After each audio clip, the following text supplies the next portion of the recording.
Hey, what's up, everybody? It's Charleston, and welcome you guys to another episode of the Dreamerspro Show, where we cover everything from sports, hot topics, classic debates, entertainment, where we give you guys a fresh perspective on things. And I always see them today. This episode is going to piss off a lot of people, going to get a lot of people in their feelings, but we got to do it. So before we get into this show, please make sure you like the video and subscribe to the channel. Now, today, we have yet another LeBron teammate coming out to, I guess, take a shot at LeBron James. Now, as y'all know, before LeBron James was a Los Angeles Laker and a Cleveland Cavalier, he was once a Miami Heat.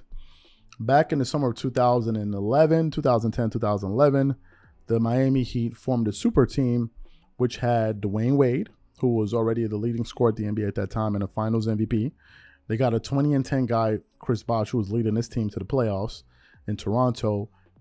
And then you had LeBron James, right? One of the best players in the NBA at that time, despite what people like Nick Wright saying he's been the best player in the NBA all these years. He was one of the best players in the NBA, and that was evidenced in the 2011 NBA Finals. So that was a team that they joined, and they created a super team. And I think at that time they were being coached by head coach Erik Spoelstra. And during that time, LeBron's time as a Miami Heat, they had some ups and downs, right? They had some highs and some lows. Now, the highs were them winning 2 NBA championships, but they also had some lows.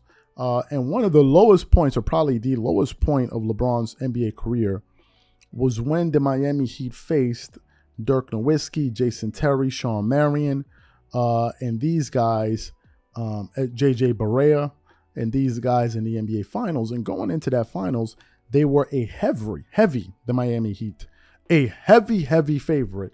And they were one of the most hated teams. No, they were the most hated team in all of basketball that year. Why? The reason they were the most hated team in the NBA was because of how they formed that super team. LeBron and these guys talking about they're going to win not 1, not 2, not 3, not 4. Every single person in the NBA community in terms of fans was rooting against the Miami Heat. The only people that supported Miami Heat fans were Miami Heat fans. I mean, Miami Heat were the Miami Heat fans. That was it. Everyone wanted to see that team lose. I remember, for maybe some kids watching the show, let me go pull up a stat sheet. Where do I find that on this? They hated that team. So they get to the finals, and of course they lose in an embarrassing fashion, right? Which brings us to some comments that were made recently by one of LeBron James's former teammates, and Mario Chalmers, who him and LeBron have had some back and forth on the court, right? And he made some pretty strong statements about LeBron James and what he feels opponents feel whenever they play against LeBron. So what we want to do is we want to play exactly what Mario Chalmers had to say there, and then we're going to come back and react to his comments. Take a listen to what Mario Chalmers had to say there. Take a listen to that. Nobody fears Gronk. Nobody's like, damn, I gotta go play this Gronk tonight. Nobody said that. I don't know why. Right. Because I've seen people be scared when they actually line up to him, but they're not scared thinking about that matchup. Right. You hear anybody from that era talk about going against Jordan, there's a fear. Right. So when you have people that fear a player, and that's telling you something different already. Like, Jordan's just that guy. Like, everything was, I want to be like Mike. Right. So you heard what he had to say. Basically, he was saying that no one feared LeBron James. He was 100% on the money. What Mario Chalmers just said was 100% the truth.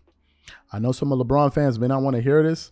Again, I repeat, if you guys need a heavy twerking session, you know exactly where to go. ESPN and all these guys, they're there waiting for you. If you need a solid twerking session, those dudes will twerk it up for you. But if you want to hear the truth and you want to hear a different opinion, then this is the channel. And if you don't want to hear it, you already know what to do. But I'm going to tell you because I saw it. For those of you who saw that NBA Finals, it was unlike anything I have ever seen. Shawn Marion, he gives our page some love on Instagram. If you guys are not following us on Instagram, our Instagram is called Dreamerspro, so you follow us there. Shawn Marion has shown some of our posts that we put up there some love. Shawn Marion, Jason Terry, especially Jason Terry.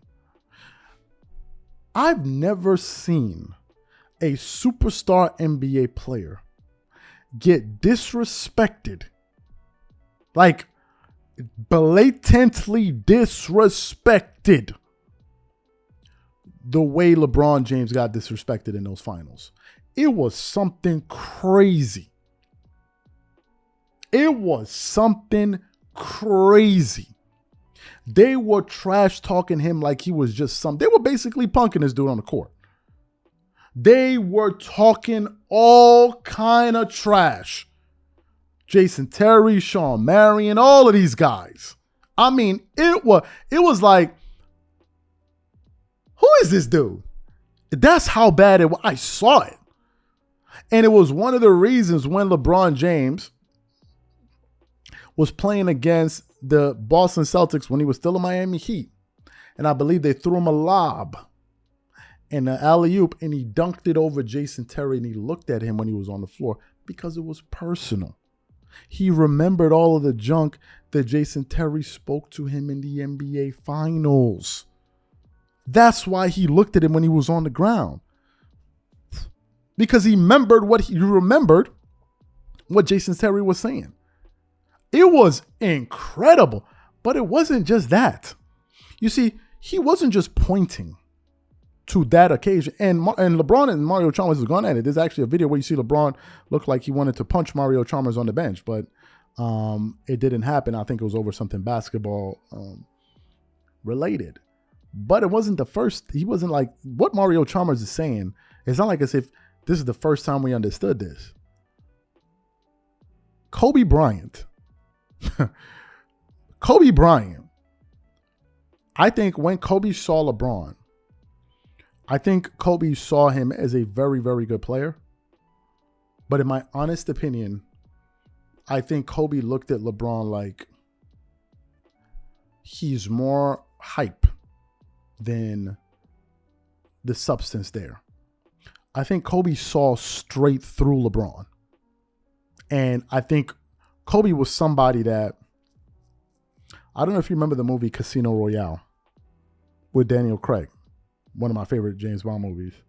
There was a scene early in the movie when they were in the Bahamas and they were playing poker and they were kind of betting back and forth.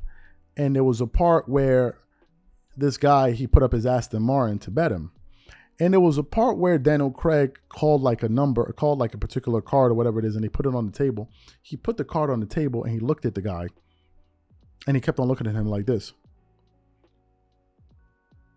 as if he wanted him to see him, which means that, like, I see through you. I'm not afraid to look right at you and understand that we're not on the same level. I've seen Kobe Bryant trash talk the hell. Well, Kobe's a different animal. Kobe tried to trash talk Michael Jordan.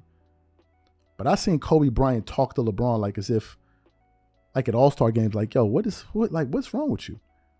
Like, what's wrong with you? On multiple occasions. One of them was when they were playing in the All-Star game. LeBron had 2 opportunities to win the game. He passed the ball. They got swung him back the ball. Kobe was D'ing him up. And instead of LeBron going up to try to score on Kobe, he goes up and makes a pass, and the ball goes out of bounds.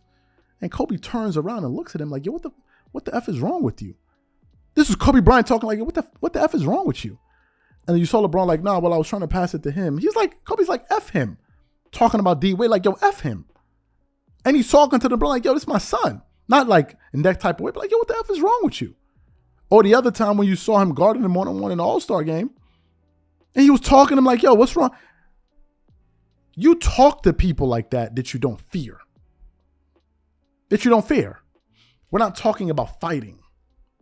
We're not talking about fighting. We're talking about the respect that a great player has. I've seen LeBron get trash talk sometimes, and he'll get angry, and he'll respond. I've seen it happen a few times, like when the Memphis Grizzlies center tried to do it, and he banged it on his head. I've seen him do it a few times, like, well, I think with him and Joakim Noah.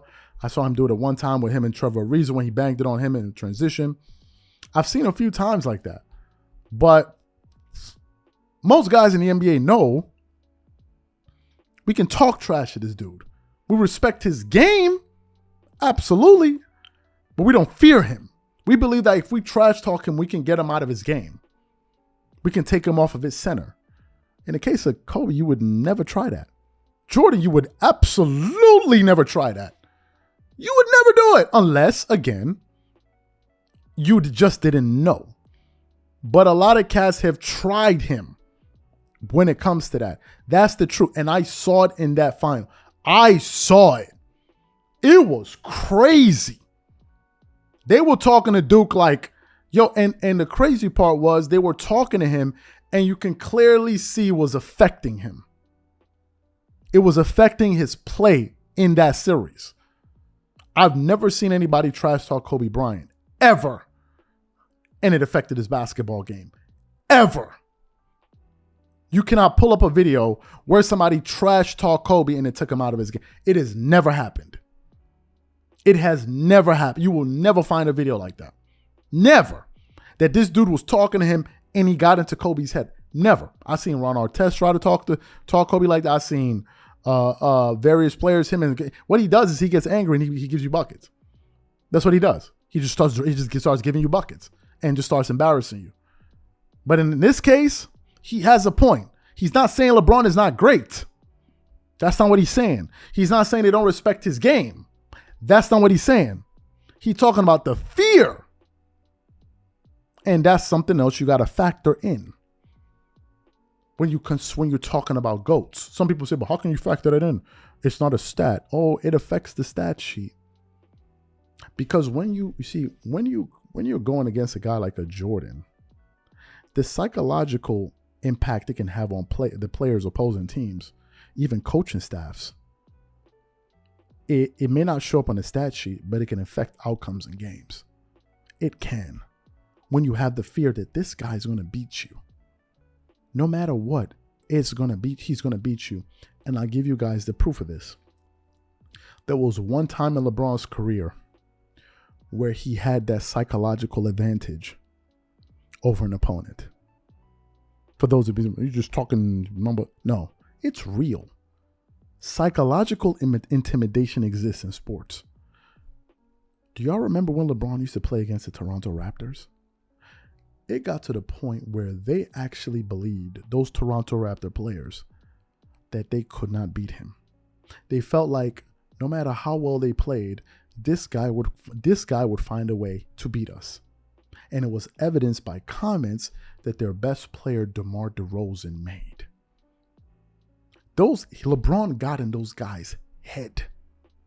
He did. He terrorized those guys. So it exists in sports. It absolutely exists because we watched that team crumble against the Cavaliers led by LeBron. It happened. I saw it. Y'all saw it. LeBron James fans will quote it for you that he psychologically owned the Toronto Raptors. So of course it exists. Of course it exists.